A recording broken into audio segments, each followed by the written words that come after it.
Just kidding, listeners. That's just a little goof on me. Getting ready for the October season, Halloween right around the corner. And this episode, we got plenty of spooks, plenty of scares, and of course that bloody gore that we all know and love. You're listening to the Monster Watch podcast. I am your co-host, Andy J Williamson, joined by other co-host extraordinaire, Francis Anderson. And for today, we also have Pete Dews. So today we watched a fun even though it's October, we kind of went for a different season. This is a very summer movie, a beach setting. Of course, we're talking about the 1989 classic Headless Harold, mostly on the beach, as we all know. Personally, I love this one. I love the setting. I thought going into it, there's no way I can get any horror at the beach, but I was proven wrong. Yeah, I enjoyed this. It's the perfect time to watch it. It's the beginning of October, so summer is ending and transitioning into the Halloween season. And this movie bridged that gap for me. Took me out of my surf movies and my summer blockbusters into the horror movie season. I'm looking forward to watching a lot of horror movies this Halloween. I think it's nice to always transition out of September into October, get ready for spooky season with something that is not completely divorced from the wonderful summer we've all been having. And you're kind of getting eased into it. Yeah, and I like to end it with all the Christmas-related, winter-related horror movies. So I like to watch the seasons unfold in my horror movie marathons. Yes, much like soon we'll be watching Thanksgiving, then Silent Night, Deadly Night. We will kind of be going month by month, like what season Deadly is it? New What Years. month is Deadly New Year's. All the classics. All the Black Christmas. Haunted Hanukkah. Haunted Hanukkah. Oh, Haunted Hanukkah. Write that down. Headless Hanukkah. So let me just take the VHS here and just read the back to give us a little intro to the movie. There's no time more perfect for the beach than summer. I mean, wouldn't we all agree? Wouldn't we agree? Yeah. That's for the most part. Never has there been a more truer sentence, and it's the first one too. So, at least that's what Christina, played by Tara Thompson, told her friends. Embarking on a weekend-long stay at Cape Coleman, these college students couldn't get enough sunshine, swimming, and sex. Let me tell you, listeners, there's a titty or two, or three, or I guess they're pairs of titties. Would you say these are pairs of titties? Well, like three sets. Three sets. Three. Besides the Total Recall-esque scene where there are three breasts on one woman, they are mostly in pairs, yes. Was that one woman, or was a woman over another on the side, making it look like a third? Or we're jumping ahead. We're jumping ahead. We're jumping ahead on our titty details. Finish reading the VHS back cover description. I'm actually interested in finding out this deep breast analysis. Unfortunately, these students will find out summer includes less beer and more severed limbs than they could imagine. Soon enough, Christina and gang find themselves fighting for their life. What lurks in the sea? What lurks in the bushes? What is stalking and picking them off one by one? Certainly not someone without a head. An apt description. Thank you. Yes, I only read it, so I didn't describe it. I want to take a brief moment to shout out the people who write these back cover descriptions. They're like it's its own form of poetry, right? You have some people who specialize in the haiku or the sonnet, and you have these people who specialize on the back of the DVD and VHS cover descriptions of movies, and I love them. It's not easy work either. Yeah, you have to tell me just enough to get me interested, but not so much that you spoil the movie for me. Taking a 2-hour headless romp and translating that into a few brief sentences that manage to captivate and titillate, that's not easy to do. It's difficult. It's absolutely not easy to condense such action, such horror, such thrills, such scares into a single paragraph. I remember back in the day when VHSs weren't so hard to come by that I would spend hours in the Blockbuster just reading the backs of the movies. I'd go in there and say, what do I want to watch? And I'd go over to a section. Maybe I was in a romance mood. Maybe I was in a horror mood. And I would read the backs of the VHS covers until I found one that really spoke to me. So here's a question for you both.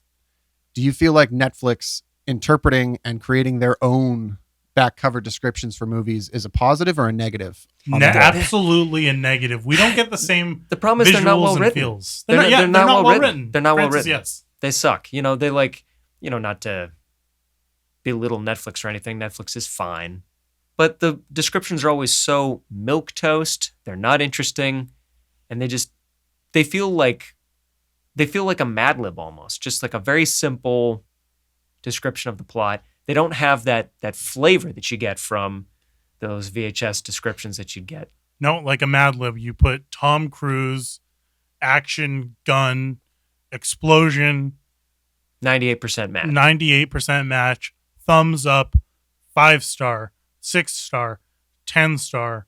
Sometimes it's not even stars. Maybe it's just a 5 thumbs up. Maybe just 1 thumbs up. And how do I know if that's 1 thumbs up means yes, watch, or 1 thumbs up out of 10 thumbs? A human has 2 thumbs. They could at least say 2 thumbs way up. So Netflix has leaving me a lot confused. Is 2 bags of popcorn more or less than a box of Milk Duds when we're talking in review terms here? Well, I think that's up for each individual viewer and each individual co-host to figure out. For me, Milk Duds is a bad sign. That means the movie's a dud. I don't want duds. I want popcorn. Well, that means the movie pops. For me, Milk Dud means milky. It's rich. It's creamy, white, pure. Milk Duds are brown chocolate. Yes, but milk is white. What's milk? Milk Dud. Milk. It's white, milk chocolate. Okay, but what's more pure than popcorn? It's as white as the driven snow. Popcorn is also white. This is some of the analysis we started the show to get into. White popcorn, white pure Milk Duds, milk pure dud. There's bad, more than one color of milk popcorn. Good, popcorn good. Do y'all remember? Y'all remember in the '90s, Pop Secret made the colored popcorn, where you didn't know what color it was going to be, and you'd open up the bag and it'd be green or purple or red. I hate it. That's a real thing. That's a crime. I'm not kidding. They put food coloring in the butter, so you would put in the bag in the microwave and it would pop. Look it up; it's a real thing. You put it in the microwave, it would pop for a minute or whatever, and you'd pull it out and it would be purple. I'd say it tasted off. I had an issue because every time I would do it, it would always come out black, and I wouldn't know what the color would be. Oh, yeah. So I'd keep doing it. That means you're burning your popcorn. Yeah, you're doing it wrong. You're not supposed to use the potato setting on the microwave. You're supposed to use the popcorn setting. I see. I'm not an idiot. I made one mistake. I'm sorry. I didn't mean to. Yeah, I know. It's okay. I did the potato setting. It came out black. So then I put it back in. Did the popcorn setting. Still black. Came out. I don't blacker get it. than before. I don't think you needed to start fresh with a new bag of popcorn. I guess the coloring kind of threw me off. If you put an ear of corn in the microwave and press popcorn, that's also not going to work out for you. I don't know if that might have been related. I know that. And like I said, I only make these mistakes once. I'm actually curious and to try that. Go and do the corn. I don't think that's quite how it works, but because I mean a kernel of popcorn and a kernel of corn are very different things, from my understanding. How so? I don't think you're right. Not to just flatly disagree with you, but I feel like popcorn kernels are just dried kernels from the cob. All right. We're gonna settle down. We gotta get off this popcorn, this kind of drama. We're not a drama related podcast. So back to the movie. If we can just drop the popcorn, we can go back to the movie, which is Headless Harold. I think we all liked it. Yeah. I did. I was not expecting to see so much head in Headless Harold. This is a horny movie. It really is. There's blowjobs here, blowjobs there. Lots of oral sex. A lot of teens in really, really short jean shorts. You can see a lot of under cheek. Under cheek, and that was the 80s though. In the 80s, you'd always see 80s was the time of asses. And what I appreciated, we don't just get sexy teen girl ass, we also get sexy teen boy ass. Yeah, and we get a lot. Some Daisy Dukes have not fallen out of fashion. Daisy Dukes did not fall out of fashion, and they did not fall out of someone's head. I don't mean to be crude. Someone's limbs. I don't mean to be crude or anything, but a couple of the gentleman actors in this movie they're well endowed. They're noticeably very well endowed. Hung fellas. Yeah, we never see them on screen, but just they're in like tight like what do you call it? There's like gym shorts that are made out of that jersey material. So they're in tight gym shorts and they're in tight jean shorts and short shorts. They're in short shorts and you can see they're Dickies. working with a lot. Yeah. So yeah, very horny movie. But I mean, it was the time. It was the 80s, and it's kind of like a summer camp style. And that's why I movie. don't get horny watching these things, because I go, this is the 80s. Right now is 2021. They were horny then, so I shouldn't be horny now. You always think of how old they are now. Yeah, of course, because I think these actors were probably, in their 60. 20s. Sometimes they spring for like 30-year-olds and stuff. I know that Tara Thompson was 23 when she was shooting this, and she looks younger. Yeah, you think she's around 18 or so, and I'm pretty sure they make a very distinct point of showing that and saying that, but now she's probably much older. Jessica Ivy, who played her best friend. What was her best friend's name again? Taylor. Mm-hmm. Taylor. Yep. And I think she was 28, which is wow. surprising. Yeah, 28. Oh yeah, also looks like she's 19, 20 years old. And Toby Kessler, who played Kyle, the kind of hunky love interest who, as we saw him pointing out, shortest of the shorts. But now they're all probably old. I feel like if I saw them in those shorts, I would say, no, thank you. And that's why I wasn't horny watching this horny movie. But yeah, the movie had excellent beach vibes. Like I say, perfect transition out of summer. I enjoyed spending time on the beach with them. Until the murders started happening. Everything before, for the first 20 minutes, I thought they're doing they got the beach ball and they're playing volleyball and they got the surfboard. And I said, wow, this is a good summer. Mm-hmm. Boy, was I wrong. Yeah, and it had that it had a bit of that after school special vibe. So let's catch the listener up a little bit who might not have seen the film. So we started with these friends. They literally just graduated. They just finished. Taylor is valedictorian, and she's kind of, a little. This Taylor, right? Was her name? It was Christina. Christina's friend. Taylor. Taylor. Yeah. Taylor was valedictorian, and so she's kind of stuck up, a little wound tight, and her friends are trying to get her to cut loose and have a fun summer. Mm-hmm, yep. So they take a trip out to Cape Cole, I think it was called.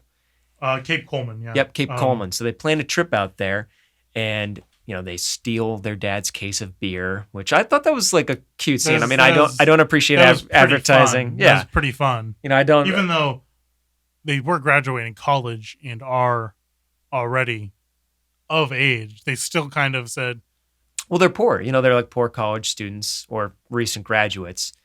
I thought they were just trying to dig on the dad.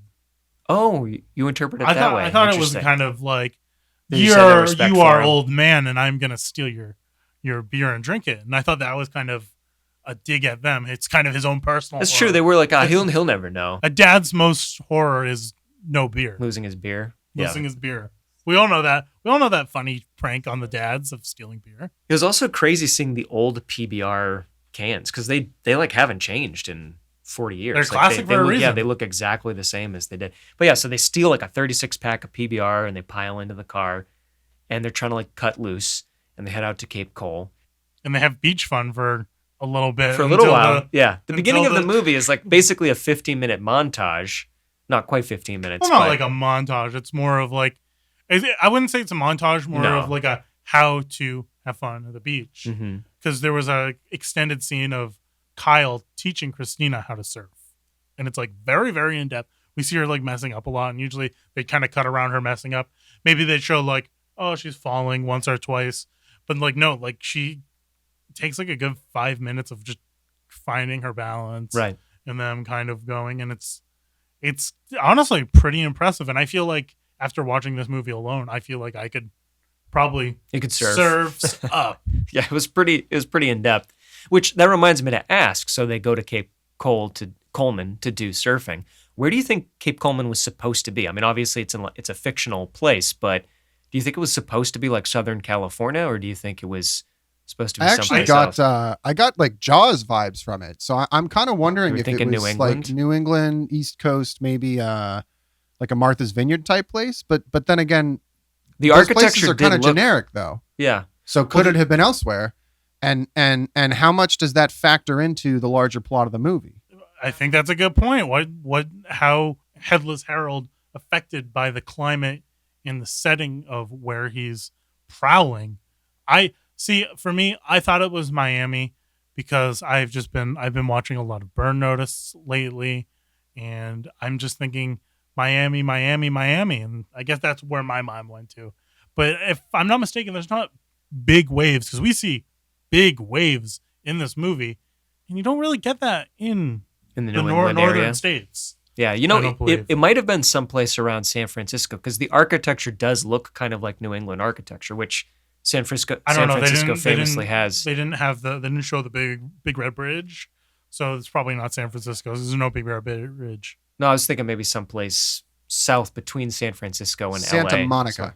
Someplace like, yeah, like I'm Maybe. not Santa Barbara. Because there wasn't like a big red Santa bridge. Claus. It's one of the Santas, I think. Santa Claus. But like I said, if you're asking yourself, is it San Francisco? You ask yourself, have I seen any of the shots you would see in the Full House intro? If you see one of that, that's kind of a dead giveaway. That's your benchmark. Okay. You say, I've seen that big red bridge in the intro to Full House, you'll say, I'm in San Francisco.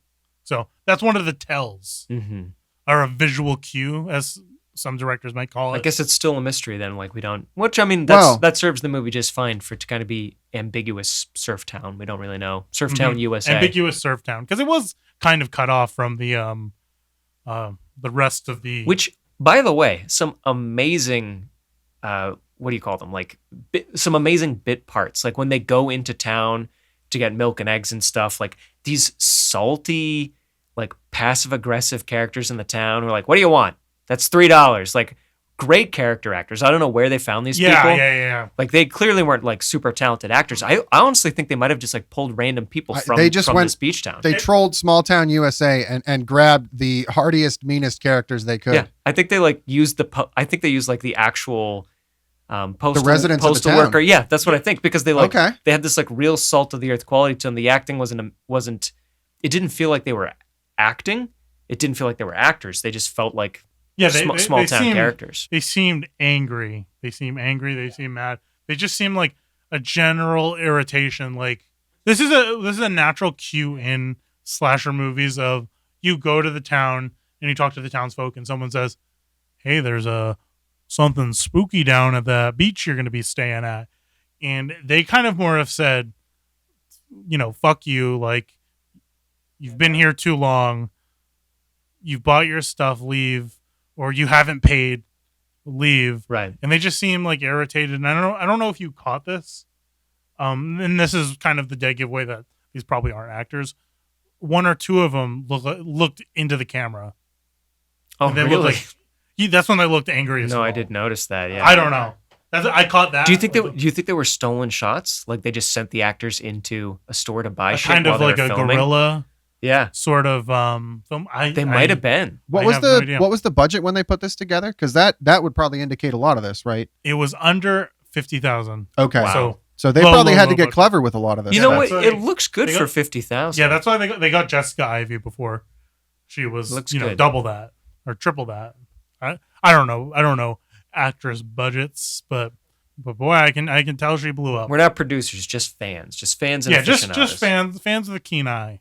So let's talk about like the first kill and what we see, because we see I couldn't find the actor's name for this. I guess I'll have to look through the credits again, but his character's name was Dennis. He was very much like the lazy stone of the group. We see him, he's always eating the food, he's always smoking the weed, real shaggy, and he's shaggy, and he's always trying to peep at the boobs and the girls.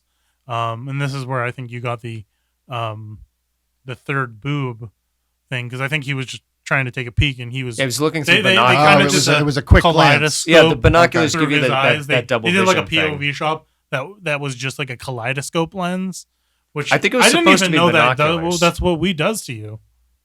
Yeah, I think that's a little that seems suspect to me. But have you ever seen a movie where the interpretation of what drugs do to you is accurate?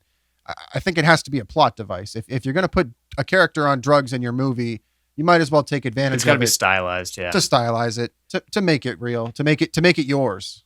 Yeah, and sometimes I just want to say to all listeners, we do not glamorize drug lifestyle. We don't glamorize weed or kaleidoscopes.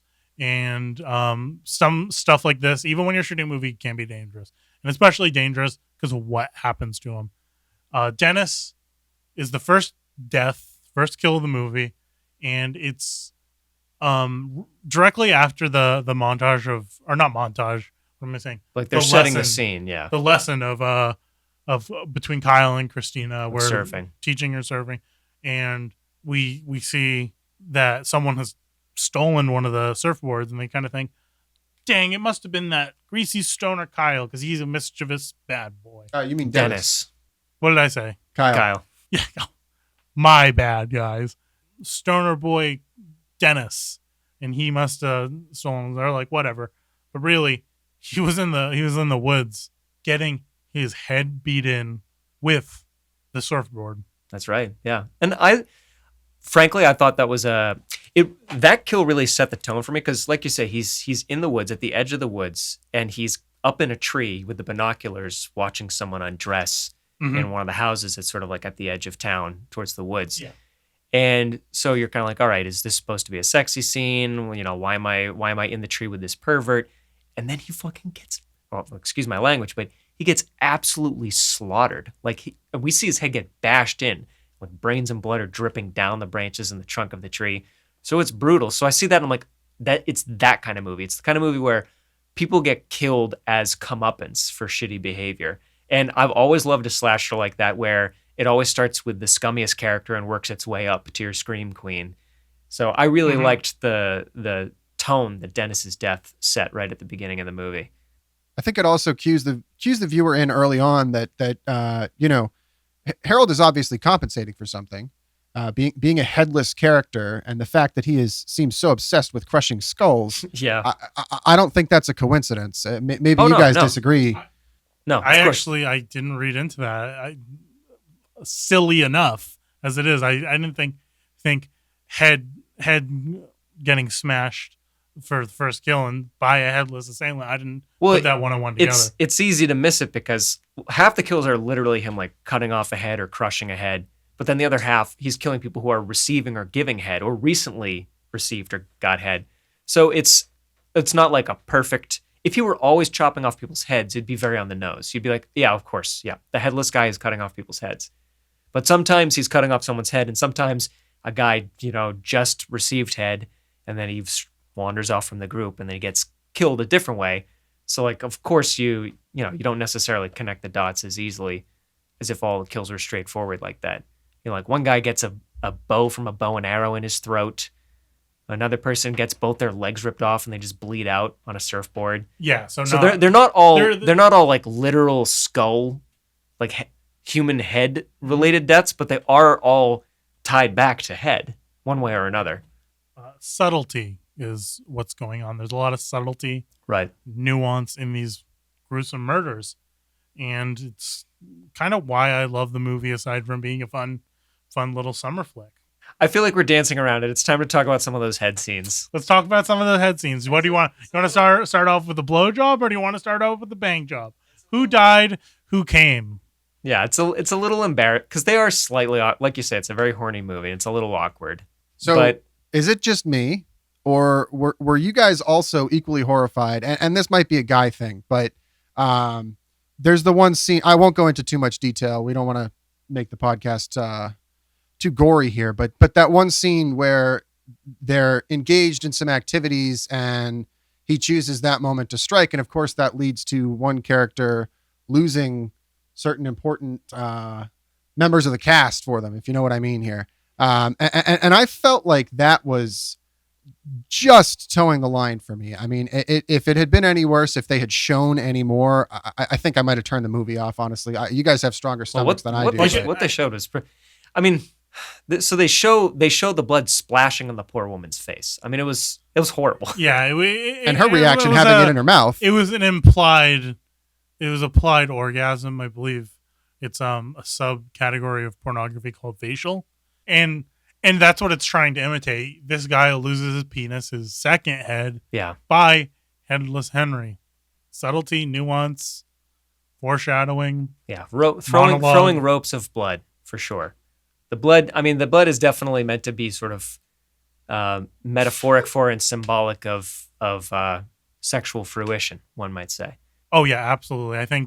I guess the headless was kind of like no sex, like sexless, because as we know, a lot of general cliches of the trade is if you fuck, you die. You die. You have sex, you're dying.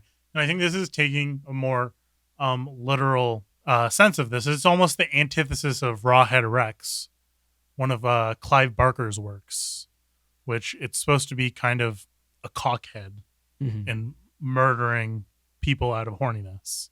So would you say that this film is pro-abstinence then? Would you go that far? Or is that just a byproduct of what they were sort of putting into the film? No, I think it's more about fidelity, right? Because everyone who gets killed, they're having sex. They're doing something they quote unquote shouldn't be doing. Okay, not necessarily sex. So like out of wedlock. Dennis the Peeping Tom, exactly. Because the two who were married, they didn't get killed. But that's right. Dennis the Peeping Tom, he gets killed because he's not supposed to be doing that. And then the three other people who get killed during or right after oral sex, they were all cheating, like cheating, either being cheated on or cheating with someone.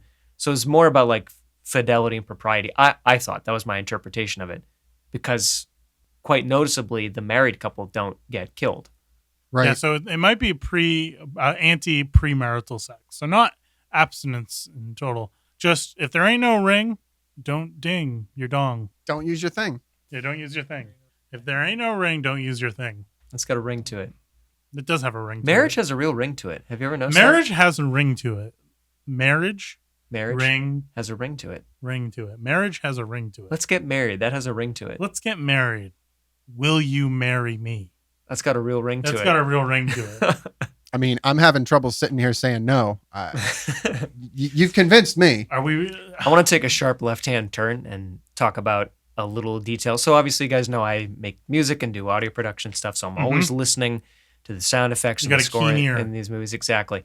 I really liked how Headless Harold, you could always hear the gurgling sound of him breathing through his. Yeah. It was subtle. There were a couple times where you could really hear it when like Headless Harold had just been running or something, and so you could hear like. Yeah, it's got that kind of liquidy. Almost, exactly. But almost like a panting dog. Yeah, or like boots sucking in mud, just like this horrible suction sound.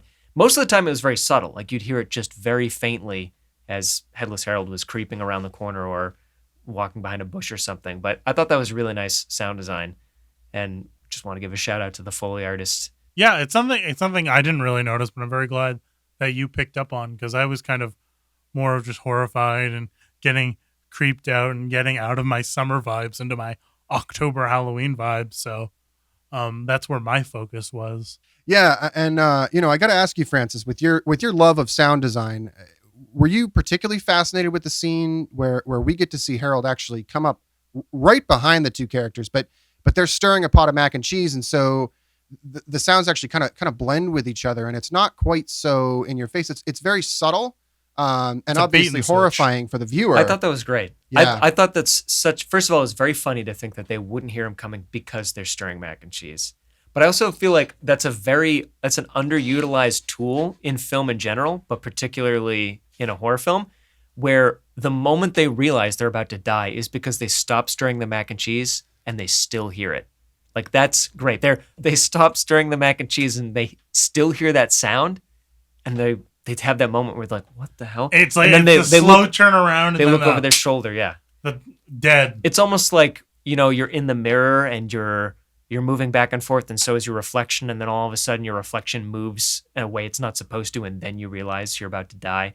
But doing that with audio, and that I really appreciate moments like that where, you have great directors like Edgar Wright, I think, right? Did Shaun of the Dead, where they use audio. Baby Drivers. Yeah, they use audio, and they use more of the medium of cinema to get the audio and visuals blended into I really to make a complete product, and that's what film is.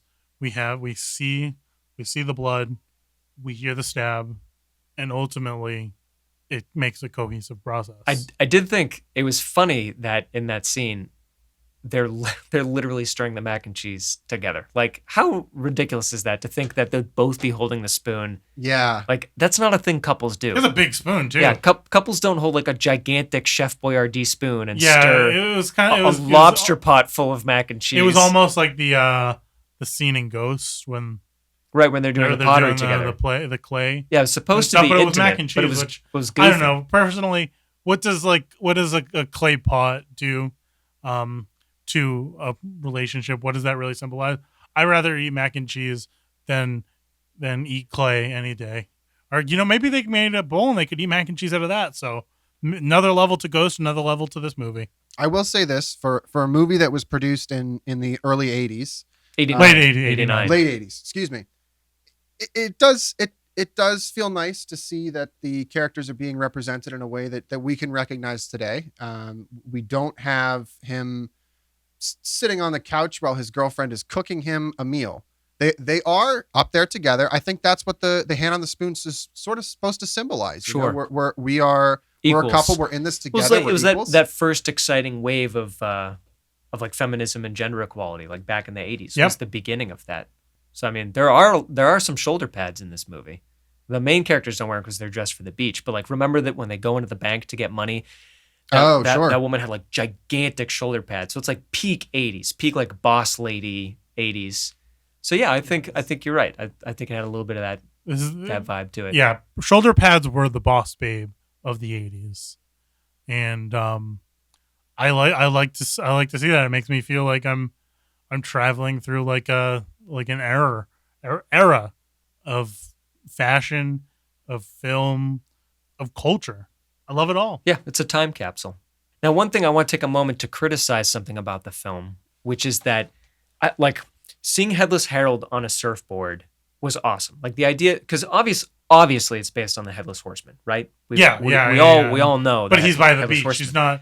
He's not in a pumpkin patch. But they want it both ways, and they have him in the woods too. And I'm like, I feel like the movie would have been a little bit better if they just focused on the beach aspect. Mm-hmm. If he was like basically a water-based, he comes on the surfboard. He leaves on the surfboard. Like that would have been really cool. Yeah, I feel like they a little bit sort of muddied the premise a bit by having.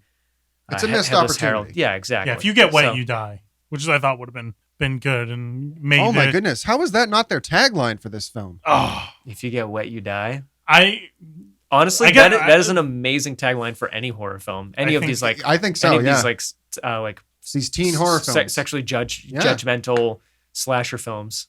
Well, I kind of didn't want to, I didn't want to give myself away or kind of build myself up, but I have been practicing to my writing abilities and to maybe eventually move on to hopefully making Netflix as good as these back cover VHSs. You could be the guy who writes those, yeah. So quick, I don't want to cruise by without mentioning it. Did you notice it's a small detail, but Headless Harold's surfboard, it's a white surfboard and it has this gold stripe down the middle. And I had to pause it to see it, but if you pause it and take a look, it says Clydesdale in the stripe in red, and I thought that was really clever, if it said the surfboard is his horse. I thought that was a really neat little detail that the prop department put in there. Yeah, the Headless Boardman. I see. Yeah, who's Clydesdale? Clydesdale's a famous kind of horse. Oh, is it epic the Headless Horseman's horse from the? Exactly, they were referencing the Headless Horseman a little bit in the surfboard. And that does the horse. The horse has his head, right? Or is it a pumpkin head? Or the Headless Horseman. The horse has a head. Yeah, I'm pretty sure the horse has a head, and he doesn't. Yeah. All right, you heard it here. The here. Sleepy Hollow version, the Headless Horseman has a pumpkin head, right? Yes. But I think in the traditional, like, he's just headless. Horrifying, he's just a headless guy. No head whatsoever. Which are we going to talk about what Headless Harold does with people's heads after he cuts them off? Oh my God, let's go into those details. So I had something for that. I actually want to know if you guys would agree, and obviously each scene is a little bit different. But in the particular scene where he's actually cutting off Rick's head, I don't know if you noticed, but when he throws it into the water, there's actually like a little whirlpool, and the whirlpool is being made by fish. So here's my question. Do you guys think that has anything to do with all these Sharknado movies? And do you think that those creators saw this film, they were inspired and thought, by it? okay, bigger, better, let's do this? That's interesting. It could be some kind of prequel to the Sharknadoes. This could be Sharknado Zero, the first shark. Fishnado, father of Sharknado. Fishnado. Well, I get what that mean. Headless Harold is the father of Sharknado. I didn't even know that Sharknado had a parent. Well, people who make horror films, they've got to be students of the medium, right? Like I feel like more so than almost any other genre of film, I feel like anyone can write an action film, anyone can write a romance comedy or whatever. Not to denigrate those genres, they're obviously great genres. But with horror films, you kind of have to be a bit of a nerd for the genre and have watched a lot of them and have learned a lot of the tropes and the tricks of the trade. Well, so I feel like, the Sharknado people may very well have seen this, although it's a really obscure film, Andy. Like, because didn't you tell me that we were researching it and they only pressed like 4,000 VHS copies? 4,000 VHS copies, and that's it. And I think they didn't even sell all that much. A lot were destroyed. They had one certain retailer. I don't think they're I don't think this retailer is around anymore. They're called Bradley's. I believe they were bought out by Target, and it sold in like a couple dozen stores and because you were in the southeast, but southeast. Did you tell Pete? Because I remember America, you were telling me while you were texting me that like the budget was $50,000. They made like I don't think it go into theaters. I don't think so. I thought it was like a limited run, yeah. Like some weird art house theaters. It was local, right? So like very local. You were telling me it was like a local businessman's project that he funded. Yes. Like obviously other people wrote it and directed it and acted it, but it was funded by and distributed by this like local businessman and probably in that Bisco. town. What's that? That's the logo that's at the beginning. Bisco. I think that's it. I'd imagine. And unfortunately, that's probably related to the lack of availability of the movie now. For the viewers who don't know, in a lot of cases, when you're producing a film like this, you've got a few options for how you want to actually get it onto a tape and out into viewers' hands. And unfortunately, if you skimp out a little bit on the process when you're doing that, down the road, and they had no idea at the time they were making these films, but down the road, 10, 20, 30 years later, the tape in the actual cassette tape starts to disintegrate. And so with some of the films that get reviewed on this channel, we may have one of the few remaining copies in the world. These films are rare because they have been falling apart. They're not archive grade. They're not typically films that are being archived and preserved in the way that they really should be. A lot of cases. Well, that's why we're doing the show. We want to keep their legacy alive. We want to keep the legacy alive. We want to keep these movies. We want to talk about these movies. There's they say that you die 2 times. There's the day you stop living and breathing, and then the day everyone forgets you, and then the day no one talks anything about you. Doesn't talk shit, doesn't talk good, doesn't talk bad. So nothing. Ironically, we want these movies about murder and death to never die. We want to immortalize them in this podcast. Yeah, a grand irony of the Monster Watch podcast. But yeah, sorry to steer away from it, but yeah, like you were recapping, Headless Harold throws the heads into the ocean and they get sucked down into a whirlpool. And we see at the end of the film, it wasn't actually the last shot, but it was almost the last shot. We pan down underwater and we see a mountain of these skulls. Oh, like, he's been at work. He has been at work. Mountain of them. He has been a busy boy. He's been at it for who knows how long. Because he's a hustling Harold. That's what I'd say. I know they touched upon Headless Harold's backstory a little bit when they were talking to that like old Gesundheit. Salud. They touched upon. Remember they like talked to that old grizzled groundskeeper type character. I don't know what one of the angry was. Yeah. Townspeople. And he gave a little bit of the backstory in curt, passive aggressive. That's when we first hear that's Headless Harold. Headless Harold was after you. I didn't quite, because they keep bumping into that character, and I didn't quite piece it together. Maybe you can recap it for me, like what the background story for Headless Harold was. So I know he had been there for a long time, and I know he was there like when the town was founded, like 200 something years ago or whatever. It had something to do with It's like when they were fucking incorporating and they were digging channels in the town. I don't remember. Was it a channel or a well? I thought it was a well. He had ended up at the bottom of the well somehow. Yeah, he drowned in some like municipal water project, but well, I couldn't. It's all kind of vague because, as he said, the boy went down to the well, and when they went to go get the bucket up, all that came up was his head, and that's one of those like spooky scenes. I go, "Ooh, gave me goosebumps." I felt like yeah, that's creepy. If a boy goes into the well and his head comes up, and not the body, just the head, that was spooky. That flashback scene, the way this old man, his voice goes, it says it. He had the perfect like old lore keeper's voice, and gravelly voice. Spooky. It was spooky tale. So yeah, they keep getting slaughtered one by one. They get picked off until it's just like Kyle and Christina left because they're newly engaged. Yeah, so they're kind of at the threshold of like it okay to be having sex. So they don't get killed. Actually, we don't. We do see them kiss and fool around, but they don't do anything lewd. No. You can kiss, you can hold hands, you can hug, touch. But if you kind of do anything like you wouldn't do to your wife, right? You're this sexual morality tale aspect to it. But they get picked off one by one, and the deaths are good. Like, you know, we talked a little bit about how often the deaths they're head related and they're often eroticized. Like blood is shot in kind of an abstract way to sort of symbolize. You can just say it out as blood is cum. Okay, yeah, that's a crass way to put it, but yeah. So there's like an ejaculatory quality to it. I didn't understand like what I didn't understand about the movie, and it's what I was asking questions about before. Is, you know, so Headless Harold is doing this, and I couldn't understand what their mission was. Like, why was it that Harold, who fell down the well and got beheaded, like, why did they care? You know, like in other horror movies, in like classic horror movies that everyone loves and respects, you'll have like a tortured kid who goes to a psychiatric hospital or something, or they watch their mother get killed or something. They have some origin story, some reason why they do the killing, and I couldn't piece together why. I'm wondering if you missed the scene. There is actually a very short sort of vignette at the beginning of the film that shows Harold's mother in a compromising position involving the head, and I think that was his mother. I think that's. I thought that was just random people. Yeah, that was random lady character. I had assumed that was his mother, and he was punishing all these kids. You know, he was putting them in the place of his mother, who he had unfortunately witnessed as a kid giving head. Oh, you think he threw himself down a well?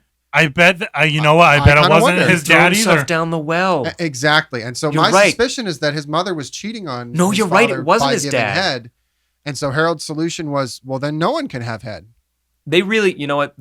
Frankly, although it would have kind of spoiled that's too bad, because I get it that it would have spoiled the film to have shown him throwing himself down the well or going down the well immediately after that. So I know why they waited until later for the groundskeeper to reveal it. But I did not connect the dots. I mean, obviously, I thought that was just like, I thought what that was communicating to me was every summer the people of this town cut loose and they have fun. They're uninhibited. We see the two people, you know, performing oral sex like in silhouette through the windows. I didn't understand that was supposed to be Headless Harold's parents. But now that you say it, it makes perfect sense. Well, and what's the consequence of getting too caught up in a summer fling is that, you know, you lose your head. The whole movie they're all going just nuts. one giant allegory. Not nuts. They're all going crazy. I'm sorry for saying nuts. I'm trying not to do an innuendo. And I guess they're all going crazy because of the sex, and I think that's what hormones does to you after college when you're a teenager and you are doing this stuff that you shouldn't be doing before marriage, and that's kind of what Harold symbolizes. Mm-hmm. Interesting, yeah. Well, I'm glad this is why we do that podcast, because some of these movies, like, we love horror movies, but sometimes they're not appropriate. I was gonna say we love a lot about them, but they're not the most perfectly executed film. Sometimes they're missing some information or they're edited in a way where it's a little hard to understand. So yeah, I totally missed that. So I'm glad you caught that because I didn't catch that. I do want to say I saw what you did there when you said execute, which is a very kill or murder or horror word. So I thought that was kind of a clever little sentence you did there. I didn't mean that, but that's I funny, think yeah. yes, I will not be the first one, but I definitely won't be the last one to say sometimes these movies don't come out as great as they could be. They don't always convey all their messages. They're just but as unpolished. long as we do have a couple of movie experts to go through, look at them, and kind of talk about them, these things will live on and they'll gain new life, new legs. Well, and here's the thing too. I mean, as time goes on, people have different interpretations. Here we are unpacking this super dense film from the late 80s in 2021. Right. In another 15 years, people's interpretation may change. We bring some of ourselves into this, obviously. That's true. And so the perspectives are always shifting as time goes on. Absolutely. Mm-hmm. So I think at this point we've done enough talking, and let's get to the end of it where we say, what's our scores? I think we maybe shouldn't go into scores because we had that little drama where we were talking about thumbs, popcorn and stars, and popcorn and milk. Okay, Francis. Okay, it's over with. Maybe we could do letter grades. Okay, I'll give it a letter grades. Double H for Headless Harold. This is a full-on endorsement of it. 2 H's. Okay, Pete. I'm gonna come in with a double H as well. I'm actually gonna change my definition a little bit though. I'm gonna go with headless and horny because I think those that are was a two major good words factor. to describe it. Yeah, that's clever. I'm going to say double H Headless Henry, but I'm gonna do also lowercase h for Headless Horny too. That's like an asterisk. Well, by this grading metric, I'm going to give it an H.5. You guys know I'm a bit of a tougher critic. I really hold out for those truly exceptional. Yeah, films sometimes it can be you're a hard please. So yeah, I do recommend it. I think it's absolutely a good movie. I liked it. Like I said, some of it was a little confusing. I needed help connecting the dots on some things, so it felt like the editing and the script writing, wasn't flawlessly executed, but really, really fun. Lots of fun deaths. Some stuff that was a little shocking. So if you're a little squeamish, what are you doing listening to this podcast? What are you doing watching more movies? What are you watching these movies if you can't parse a little blood and guts? But I thought the kills were fun. I thought the sound design had some really nice touches in it. The cinematography was really good. Just a couple things that were holding the film back a little bit. Like I say, having Headless Harold both in the surf and on the turf, just pick one. It would have been a better movie if you'd been a little more focused. But despite that, I still liked it. It was basically like 1.5 good movies put together, and a little confusingly, but still very maybe good, if this was split into 1/2 land, 1/2 water, it could have been the masterpiece that I think is in there. I think it's there. I don't think you have to look hard to do it, but I can understand where you're coming from. I can disagree with you. I can agree to disagree. Well, I think we all agree it's worth watching. I think we have different levels of enjoyment. Viewers, give it a watch. But absolutely. It's going to be hard to find a copy of it. Eventually, hopefully, we'll get these things transferred to digital. And let's not hop a gun because we want this to, get seen by more eyes, but we don't want Netflix to give it a bad back cover writer. So maybe let's see how my career in writing goes. If I can't write something better than what you used to read in the past, then maybe there's not really any hope for it at all. All right, well, with that, we endorse it. We recommend it. Absolutely recommend. Okay, so let's go to some Thank plugs. you for listening. Okay. Thank you for listening. But we're going to talk about some plugs here. So you can catch me on my Twitter at AndyJAllTheWay at twitter.com. Francis, do you have anything you want to plug? At the moment, you can just check out my website, francisjanderson.com. Got a bunch of art and design related stuff on there. All your work's found there. Peter, you have anything you would like to plug? Shameless plug. I'm just going to steal that one there. PeterDews.com. Same deal. Yep. Okay, 2 websites and a Twitter. Thank you for watching. Thank you. Have a good one, folks.